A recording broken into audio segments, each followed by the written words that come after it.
जय हिंद। देखिए अभी समझते हैं हम लोग ग्वादर में क्या इशू चल रहा है, और ग्वादर बंदरगाह जो पाकिस्तान का था ही नहीं, अचानक से कैसे वो पाकिस्तान को मिल जाता है। और जो पाकिस्तान कश्मीर है वो हमारा था, उसका आधा हिस्सा कैसे पाकिस्तान को मिल जाता है। तो देखिए जब देश आज़ाद हुआ तो हमारे ऊपर कई देशों ने कब्जा किया हुआ था। तो उसी क्रम में यहाँ पर गोवा हम लोग को नहीं मिला। गोवा पे पुर्तगालियों का कब्जा था, गोवा हम लोग को मिला 1961 में। उसी तरह पांडिचेरी पर हम लोग को मिला ही नहीं। आज़ादी के टाइम पे पांडिचेरी पे भारत का झंडा नहीं लहरा था। 1954 में फ्रांसीसियों ने हमें यहाँ से आज़ाद करके गए। तो ये तो हो गया यहाँ पर। अब पाकिस्तान का ये वाला एरिया जो था ग्वादर, ये पाकिस्तान का नहीं था। ग्वादर बंदरगाह एक्चुअल में ओमान का था, और ओमान यहाँ से कंट्रोल करता था। बट ग्वादर उस समय स्मगलिंग का बहुत बड़ा अड्डा था। 1945-50 के आसपास जब हमें आज़ादी मिली थी तो पूरी उस समय दो जगह सबसे ज़्यादा स्मगलिंग होती थी, एक ग्वादर में और दूसरा सिंगापुर में। ये लूट खसोट का अड्डा बन गया था। तो अभी हम फोकस करते हैं ग्वादर पे। तो पाकिस्तान ओमान से लगातार बातचीत करने लगा कि हमें ग्वादर बंदरगाह दे दिया जाए। इसी क्रम में लंबे और से 10 साल की हुई मीटिंग्स और वार्ताओं के बीच में ये एक लंबा मीटिंग चला कि ग्वादर बंदरगाह अब कराची को पाकिस्तान को सौंप दिया जाए। उस समय पाकिस्तान के प्रधानमंत्री फिरोज खान नून थे, और ओमान के सुल्तान जो थे उस समय आला हजरत सईद बिन कासिम थे। इन्होंने पाकिस्तान को यह ग्वादर पोर्ट दे दिया यहाँ पर कि भैया तुम रखो। $5 मिलियन में, $5 मिलियन में पाकिस्तान को पोर्ट दे दिया गया 1958 में। इस प्रकार ग्वादर जो है पाकिस्तान का अंग बन गया। पाकिस्तान इस ग्वादर बंदरगाह को डेवलप कैसे करे, तो पाकिस्तान के पास यहाँ पे ऑलरेडी था कराची बंदरगाह, और उस समय मुंबई यहाँ पे भारत का सबसे बड़ा बंदरगाह था। तो पाकिस्तान का सारा लोड पड़ गया इसके कराची बंदरगाह पे, और भारत का सारा लोड बन गया मुंबई पे। तो भारत ने मुंबई के जस्ट सट के जवाहरलाल नेहरू बंदरगाह बनाया। दोनों सट के आमने सामने है सब, दोनों यहाँ पे थोड़ी दूर के डिस्टेंस पे है सब यहाँ पे। तो देखा देखी पाकिस्तान ने भी कराची बंदरगाह के बगल में एगो बना दिया, मोहम्मद बिन कासिम बंदरगाह यहाँ पर।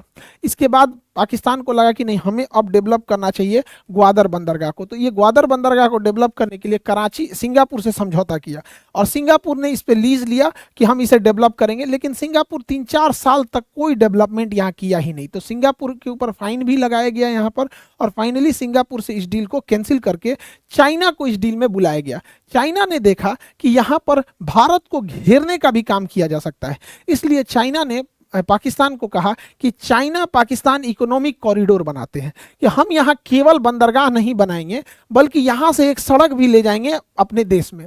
अब ये सड़क पीओके होके जा रहा था, जो हरि सिंह के समय ही पाकिस्तान ने कब्जा कर लिया था ये एरिया में। भारत ने विरोध भी जताया, लेकिन चाइना इस ओर से ले गया। इसके अलावा चाइना ने कहा कि ये सड़क इतनी लंबी रहेगी, बहुत अच्छी, और इसी के अगल बगल में कोई भी चीज़ का डेवलपमेंट होगा, बिजली घर वगैरह, वो भी डेवलप करेंगे। तो सीपीईसी में सड़क शामिल है, बंदरगाह शामिल है, और उसमें उसके अलावे बड़ी बड़ी उद्योग शामिल है। इसी रास्ते के बीच में कोल फील्ड शामिल है, बिजली घर प्रस्तावित है। सीपीईसी सड़क के पास आसपास के एरिया में डेवलप करने के लिए दो बड़े बड़े विंड टरबाइन लगाए गए हैं। लगभग 11 मेगा प्रोजेक्ट लगाया गया है, जिसमें सोलर प्लांट के द्वारा बिजली बनाई जाएगा। तो कभी भी सीपीईसी को ये नहीं सोच लीजिएगा लोग कि केवल वो बंदरगाह और सड़क है। दुनिया में चाइना सबसे ज़्यादा कोयला उत्पादन में भी है, और ये सोलर पैनल के मामले में भी है।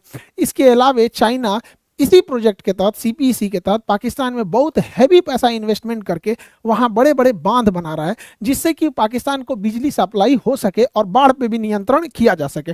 हालांकि इसमें बहुत पैसे खर्च होते हैं। हम लोग एक छोटा सा घर बनाते हैं तो सोच रहा है इतना पैसा खर्चा हो जाता है, सोचिए इतना बनाने में अरबों खरबों लग जाते हैं। और इसी तरह से चाइना की जाल में पाकिस्तान फंसते जा रहा था। लेकिन भारत से दुश्मनी के आड़ में उसे ये सब नहीं दिख रहा था कि ये पैसे चुका कहाँ से पाएगा। और चाइना ने इस सीपीईसी प्रोजेक्ट के आड़ में हर एक चीज कब्जा करते गया, यहाँ पर इतना कर्जा दिया। उसके बाद बात आई इस बंदरगाह की।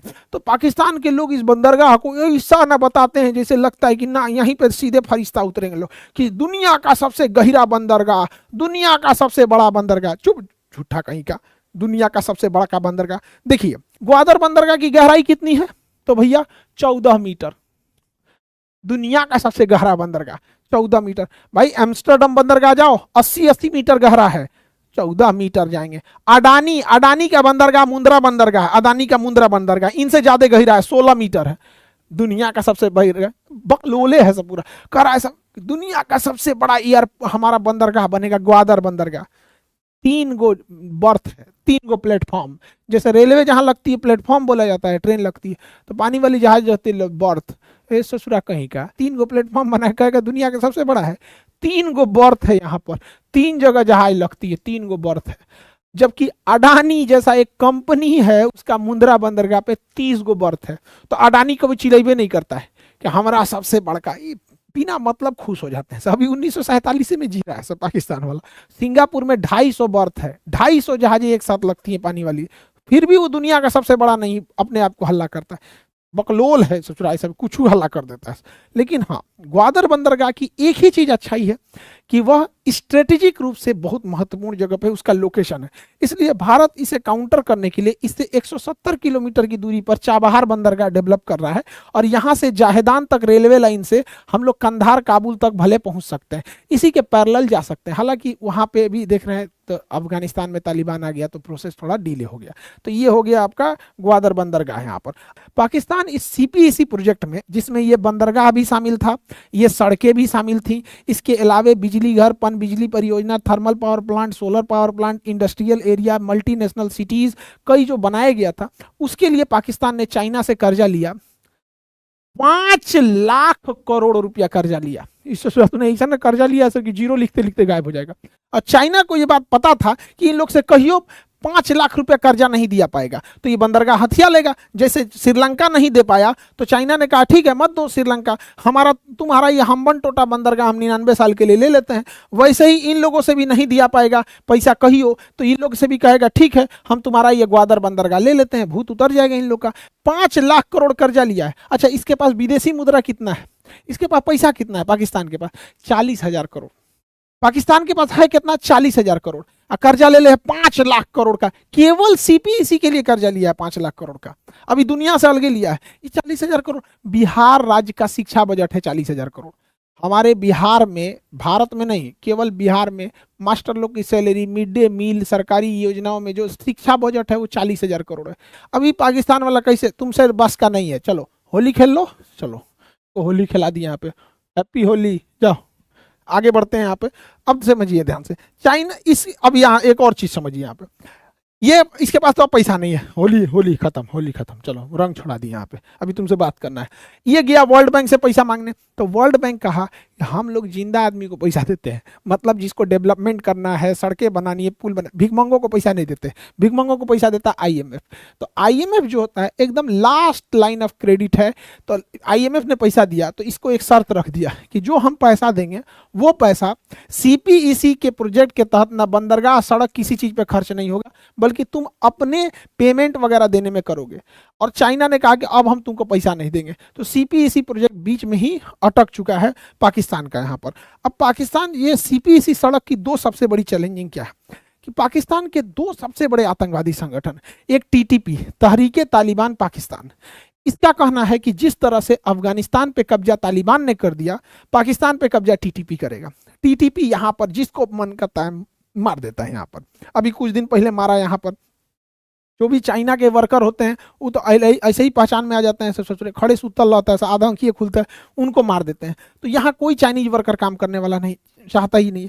सेम उसी तरह ग्वादर में, अभी ग्वादर बंदरगाह उड़ा दिया बीएलए वाले ने, बलूचिस्तान लिबरेशन आर्मी। अब देखिए पाकिस्तान का सबसे बड़ा राज्य है बलूचिस्तान, जिसकी राजधानी क्वेटा है। यहाँ सबसे ज्यादा खनिज है, कोयला है, तांबा है, सोना है, पेट्रोलियम है, सब इधर ही है। लेकिन यहाँ के लोगों को पाकिस्तान वैल्यू ही नहीं देता है। दूसरा, यहाँ एक धर्म के लोग पाए जाते हैं अहमदिया मुस्लिम, वो कहते हैं कि हम मुसलमान हैं, पाकिस्तान कहता है तुम मुसलमान नहीं हो। अलग बात है कोई मुसलमान है नहीं है वो कोई बात नहीं, चलिए कोई हर धर्म के लोग रहते हैं। तो इसका कहना है कि नहीं हम तुमको गोली मार देंगे। अरे भैया वो अहमदिया है तो तुम गोली काहे मार दोगे, तुम्हारा मन है मत मानो उन्हें, यहाँ पे तो गोली मार देते हैं सब। तो वो सब मिल के धो दिया सब, अभी उड़ा दिया है सब, ग्वादर बंदरगाह उड़ा दिया है सब, कोई पानी वाली जहाजें नहीं जा रही है। 3 गो तो प्लेटफॉर्म पे से मार के एगो उड़ाइए दिए यहाँ पे, बताइए यहाँ पे। तो ये दोनों भाई लोग, तुम लोग बहुत अच्छा काम कर रहे हो भाई। देखो हमारे दुश्मन का दुश्मन, तुम्हें कोई दिक्कत उक्कत होगा तो हमारे इधर नहीं आना जी, उधर ही निपट जाना यहाँ पे। तुम लोग तो और खतरनाक है, किसी का नहीं है सभी सब। तो किसी भी आतंकवादी या गुंडे उंडे से ज्यादा सहयोग नहीं लेना चाहिए। हाँ मार रहा है तो ठीक है भाई, हमारे लिए तो अच्छा ही कर रहा है। यहाँ पर हम लोग को मारना रहेगा तो सेना लेके जाएंगे यहाँ पे। लेकिन टीटीपी और बीएलए ये नाक में दम कर दिए जीनियस है पाकिस्तान के, चाइना यहाँ से भाग गया, उसके पूरे वर्कर भाग गए यहाँ से, कहें कि हम यहाँ ड्यूटी नहीं करेंगे। और चाइना का ये CPEC प्रोजेक्ट 200% फेल हो गया यहाँ पर। और चाइना में अभी रिसेशन चल रहा है, वहाँ पैसा ही नहीं है, लगभग चाइना को रिकवर होने में 3 साल लगेंगे और 3 साल में ये प्रोजेक्ट पूरी तरह से तबाह हो जाएगा। तो ये तो हो गया भैया चाइना का हाल। चाइना आखिर यहाँ आया क्यों था, चाइना का इतना पैसा डूबा क्यों? एक्चुअल चाइना का यहाँ बहुत बड़ा प्रॉफिट था। चाइना अगर यहाँ से आता, यहाँ से, तो यहाँ से जब वो पेट्रोल लेके जाता था तो चाइना को एक लंबी दूरी तय करनी होती थी और यहाँ भारत से होके जाना था। भारत यहाँ इसको आराम से धो देता है, यहाँ अंडमान निकोबार में धोता है, यहाँ नीचे धो देता है यहाँ पर। और चाइना का जितना पेट्रोलियम है उसकी खपत इस एरिया में चाइना की पूरी फैक्ट्रीज है, सब सारे लोग यहीं रहते हैं। 95% चाइना के लोग इसी लाइन के इधर रहते हैं। इस लाइन को हान लाइन बोला जाता है यहाँ पे, इसके इधर ही पूरे चाइना के लोग रहते हैं, जबकि उसका पेट्रोलियम रिजर्व यहाँ रखा जाता है। तो सोचिए उसको पेट्रोल यहाँ से ईरान से, UAE से, ओमान, सऊदी अरब से खरीद के इतना लंबा यहाँ ले जाओ, फिर यहाँ से यहाँ पहुँचाओ। उससे अच्छा उसने देखा कि CPEC बनाएंगे, यहाँ ग्वादर बंदरगाह से सीधे यहाँ पहुँचा देंगे। तो यहाँ तो बहुत अच्छा जगह था उसका यहाँ रखने का, क्योंकि पहाड़ों के बीच में ही पेट्रोल को रखा जाता है, टंकी उनकी बनाने की जरूरत नहीं, पहाड़ों के बीच में ही सुरंग बना के उसी में रख दिया जाता है। तो चाइना का ये जो ऑयल डिपो है ये तो सब यहाँ पे सिंजियांग प्रांत में है। अगर भारत यहाँ से अटैक कर दिया तो पूरा फ्यूले उड़ जाएगा। तो भारत ने क्या किया, इस सिंजियांग प्रांत में चाइना का जो ऑयल डिपो है इसको काउंटर करने के लिए तजाकिस्तान में एक सैन्य अड्डा ले लिया। तजाकिस्तान में हमारे सैन्य अड्डे का नाम है ऐनी हवाई अड्डा। ऐनी या इसी को गीसर कहते हैं या हिसार कहते हैं यहाँ पर। यहाँ फॉरखोर एयरबेस नाम है यहाँ पे हमारी वायुसेना है यहाँ पर। और यहाँ से वायुसेना अगर अटैक कर दी तो सारा इनका फ्यूल सिस्टम की सप्लाई ये तहस नहस हो जाएगी। तो ये तो हो गया, हम लोग इंटरनेशनल लेवल पे हमेशा ये समझिए कि एक तरह का छुपा छुपाई के खेल होते रहेगा, कभी चाइना काउंटर करेगा, कभी हम करेंगे यहाँ पे। लेकिन चाइना थोड़ा पैसे से मजबूत हो रहा है यहाँ पे, टेक्नोलॉजी वाइज में भी। तो ये तो एक इंडिया के बाहर की ये सब सिनेरियो है कंडीशन में। अब बिहार में सिनेरियो देखिए, बिहार में BPSC ने टीचर की परीक्षा कराई, TRE 1, TRE 2, TRE 3। TRE 3 की परीक्षा होने से पहले ही उसका आंसर आ गया बाहर, उसकी जांच हुई तो पेपर लीक की यूपी से जुड़े तार प्रयागराज, वाराणसी और लखनऊ में लिंक मिला। अब झारखंड में भी पेपर लीक हो गया JPSC का, उसका लिंक देखिए कहाँ बंगाल मिल रहा है कि उड़ीसा मिल रहा है। ये क्या हो रहा है, होड़ तोड़ लग रहा है। यूपी ने कहा कि पेपर लीक होता है, देखो यूपी RO का, यूपी पुलिस का, बिहार में भी लो TRE 3 और बिहार पुलिस। उधर झारखंड भी क्यों पीछे रहे? अब बिहार में जांच कर रही है इस पेपर की EOU, इकोनॉमिक अफेंस यूनिट, ये बिहार का ED है एक तरह से समझिए। तो इसने क्या किया, BPSC के अधिकारियों को पकड़ लिया कि अधिकारियों ने ही अपने पेन ड्राइव का कोड दिया था। ये बताओ भाई अधिकारी लोग, आप लोगों से हाथ जोड़ के विनती है कि विद्यार्थी बड़ी मेहनत से पढ़ाई करता है, हम लोग को भी बड़ा थक जाते हैं लोग पढ़ाते पढ़ाते, चाहे जैसा हो, मन रहे पढ़ाने का, तबीयत ठीक रहे ना रहे, रोजा में आदमी झूल जाएगा ना तो ऐसे झुक के पढ़ाएगा टेक लेके कि हाँ बच्चों पढ़ो, और बाद तुम लोग ऐसा अधिकारी जो ऐसा रद्द करके पेपर निकाल बाहर कर दे तो मनोबल टूट जाता है यहाँ पे। यूपी का भी यही हाल था, ARO का भी पेपर लीक हुआ था।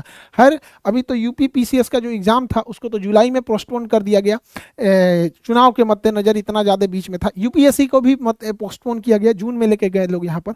तो उसके जो इलाहाबाद के सेंटर है उस पर भी अब क्लासेज स्टार्ट हो जाएंगी। इलाहाबाद में 2 सेंटर हैं, एक यूपी PCS का जो ऑफिस है उसके जस्ट सामने है, तो जितने बच्चे इंटरव्यू देने आएंगे वो सामने ही आपका है, वहां आप लोग की पूरी व्यवस्था रहेगी। पहले सड़क पे खड़े रहते थे तो अच्छा नहीं लगता था, इसलिए ठीक इसके सामने ही ले लिया गया। वहां से अपना चाय पानी पीजिएगा, आराम से आशीर्वाद लेंगे और जाके एकदम झंडा गाड़ के आइएगा उस साइड में, फिर सामने आके हमसे मिलिएगा। तो 2, एक तो यहाँ है, दूसरा क्लास कहाँ है, तेज बहादुर रोड में, सिविल लाइन के पास ही एक तेज बहादुर रोड है। तो एक UPSC के जस्ट सामने यूपी PCS के है, यहाँ पे भी एडमिशन स्टार्ट हो गए हैं। लेकिन बाबू लोग जो इलाहाबाद सेंटर पे है वहाँ पे इतनी भीड़ मत लगा दो लोग, वहाँ से सेंटर से कॉल आ रहा है कि सर यहाँ पर कंट्रोल नहीं हो पा रहे हैं। बाबू मेरे, वहाँ पर हम लोग परेशान हो जाएंगे सेंटर के लिए, जब बताएंगे तभी वहाँ जाएंगे लोग, इलाहाबाद के जितने लोग। बाकी हम सारे चीज़ों को आप लोग को, इलाहाबाद में भी यूपी PSC का है, RO का है और UPSC का, सारे चीज़ों का क्लास स्टार्ट कर देंगे। और देहरादून में NDA वाले, देहरादून में NDA से एयरफोर्स वाले लोग, पटना में तो है ही आपका ऑनलाइन है, ये देहरादून में सजदारा रोड में ये कोचिंग है, सजदारा रोड में। तो आप देहरादून में जाएंगे जब वहाँ पर, तो सजदारा रोड में आपका एनडीए का भी क्लास हो रहा है। बाकी आप लोग मन लगा के पढ़ाई कीजिए। एनडीए सीडीएस वाले लोग, बहुत खुशी होती है जब आप लोग लेफ्टिनेंट कैप्टन बन के कुछ आते हैं, तो बड़ा देख के खुशी होती है। ऐसे ही फ्यूचर के जो डॉक्टर, इंजीनियर, जेई, नीट, सारे लोग मन लगा के पढ़ाई कीजिए और अपने अपने माँ बाप का सपना पूरा कीजिए और जल्दी से जल्दी इस विद्यार्थी जीवन से छुटकारा पा के जाइए। आई होप आप पूरा टॉपिक समझे होंगे। मिलेंगे नेक्स्ट क्लास में। जय हिंद।